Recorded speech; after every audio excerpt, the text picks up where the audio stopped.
छाव की तलाश। एक किसान और उसकी बकरी की भावुक कहानी। बचपन की परछाइयाँ। राजू का जन्म गांव बड़पुर के एक गरीब किसान परिवार में हुआ था। उसके पिता एक मेहनती इंसान थे, लेकिन एक बरसात के दिन खेत में काम करते हुए सांप के काटने से उनकी मृत्यु हो गई। उस वक्त राजू सिर्फ 7 साल का था। मां ने कर्ज लेकर उसका पालन पोषण किया। उसी साल एक बूढ़े गडरिये ने मां को एक नन्ही बकरी दी, जो एक हादसे में अपने झुंड से बिछड़ गई थी। मां ने बकरी को पालना शुरू किया और राजू उसे गुड़िया कहने लगा। गुड़िया और राजू साथ साथ बड़े होने लगे। गांव के बच्चे जब स्कूल जाते थे, तब राजू अपनी मां के साथ खेतों में काम करता और गुड़िया उसके पीछे पीछे चलती थी।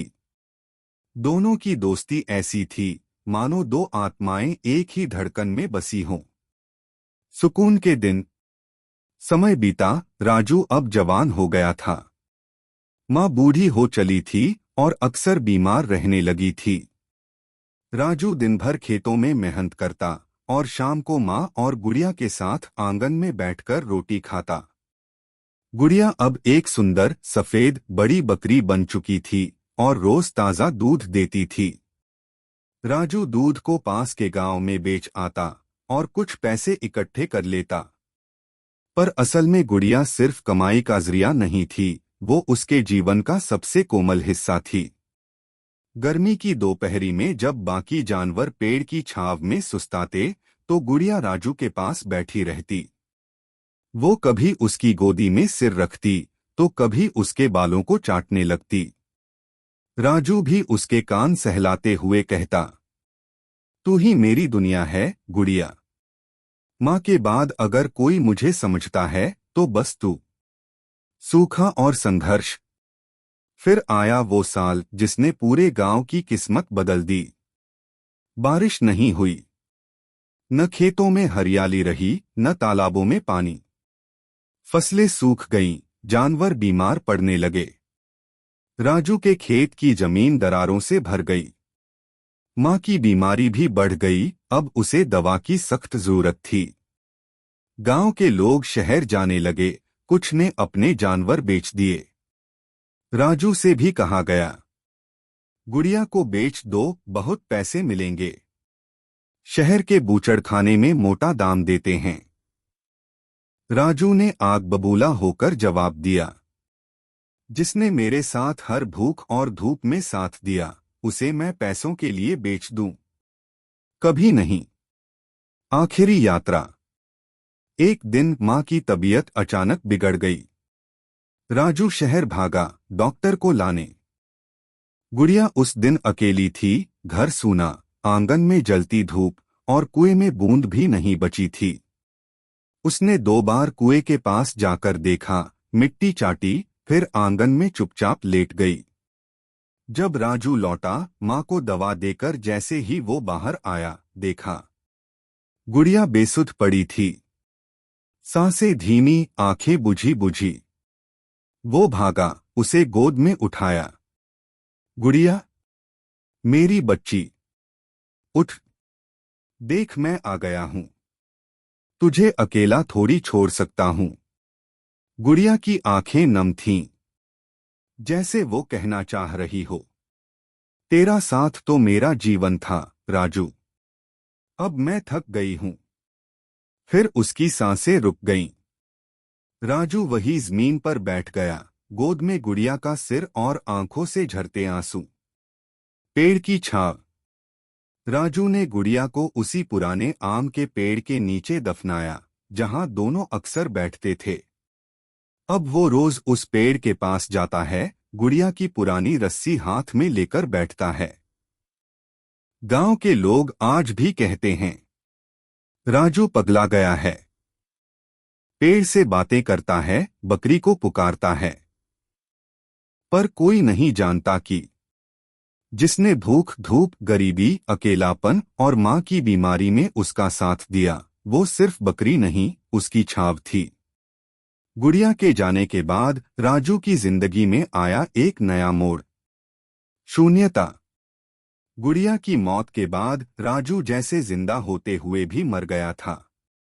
माँ की तबीयत कुछ संभली, लेकिन घर का सन्नाटा पहले से ज्यादा बोझिल हो गया था।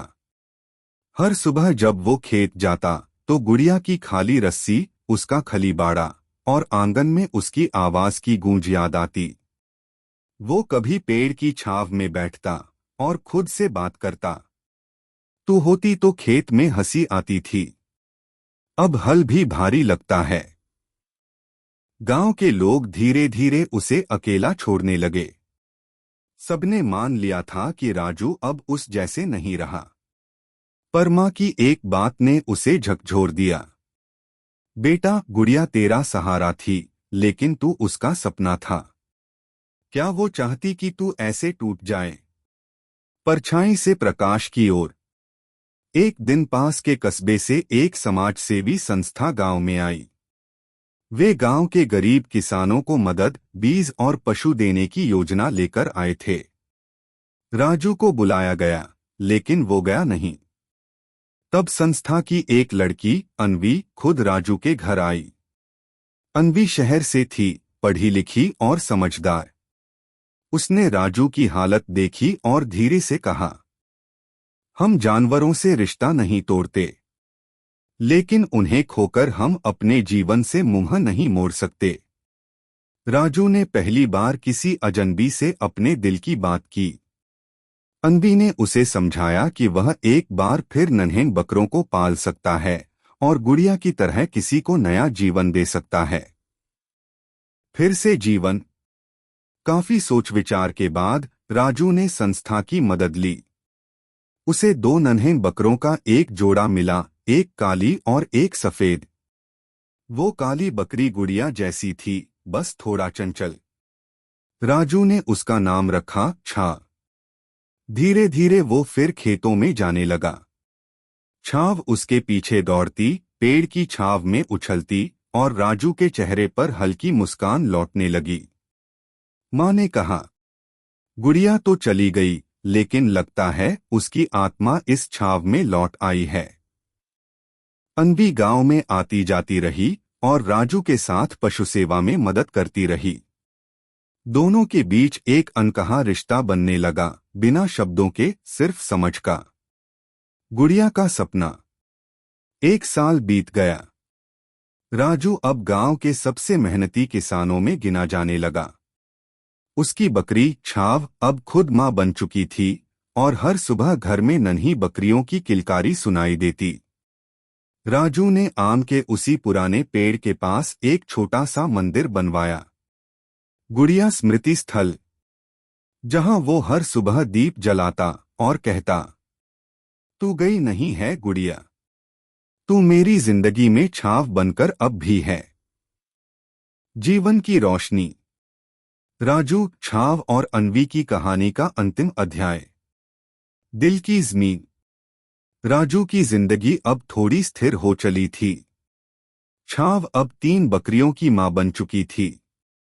गांव में लोग फिर से राजू को जिंदा देखने लगे थे। अन्वी अब हर 15 दिन में गांव आती थी। वो और राजू अक्सर पेड़ की छाव में बैठते, चाय पीते और पशुपालन पर बातें करते। लेकिन धीरे धीरे उन बातों के बीच चुप्पियां भी आने लगीं, वो चुप्पियां जो बहुत कुछ कहती थीं। एक शाम जब सूरज डूब रहा था और राजू पेड़ के नीचे बैठा था, अन्वी पास आकर बैठी और कहा, राजू, तुम्हें देखती हूं तो लगता है कुछ रिश्ते जन्म से ही बनकर आते हैं। तुम्हारे पास आकर दिल को सुकून मिलता है, जैसे मैं भी कहीं छाव में आ गई हूं। राजू मुस्कराया, उसकी आंखें हल्की नम हो गईं। मैंने तो जिंदगी से उम्मीद छोड़ दी थी अन्वी, पर तू आई, और छाव भी, मुझे फिर से जीना सिखा दिया। नई शुरुआत। कुछ महीनों बाद राजू और अन्वी ने गांव में एक पशु सेवा केंद्र शुरू किया, जिसका नाम रखा गया गुड़िया छाव सेवा केंद्र। यह केंद्र बीमार जानवरों की सेवा, पशुपालन प्रशिक्षण और छोटे किसानों की मदद करता था। गांव के बच्चे अब राजू को गुड़िया बाबा कहकर पुकारते। राजू और अन्वी अब जीवन साथी बन चुके थे। सादगी से प्रकृति की गोद में गुड़िया और छाव की याद के साथ। अंतिम दृश्य छाव की छाव। एक सुबह राजू, अन्वी और उनके छोटे बेटे के साथ आम के उसी पुराने पेड़ के नीचे बैठे थे। बेटा नन्ही बकरियों से खेल रहा था। राजू ने एक नजर पेड़ के नीचे रखे गुड़िया स्मृति स्थल पर डाली और धीरे से कहा, देख गुड़िया, अब मैं अकेला नहीं हूं। तेरी दी हुई छाव अब पूरी दुनिया को ठंडक दे रही है। अन्वी ने उसका हाथ थाम लिया।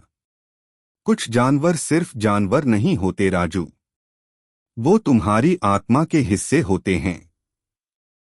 राजू ने मुस्कुराकर ऊपर आसमान की ओर देखा और हल्की हवा में जैसे गुड़िया की घंटियों की आवाज गूंज उठी। अंत। छाव खोकर भी जब हम उस छाव की याद से दूसरों को सुकून दें, वहीं से असली जीवन शुरू होता है।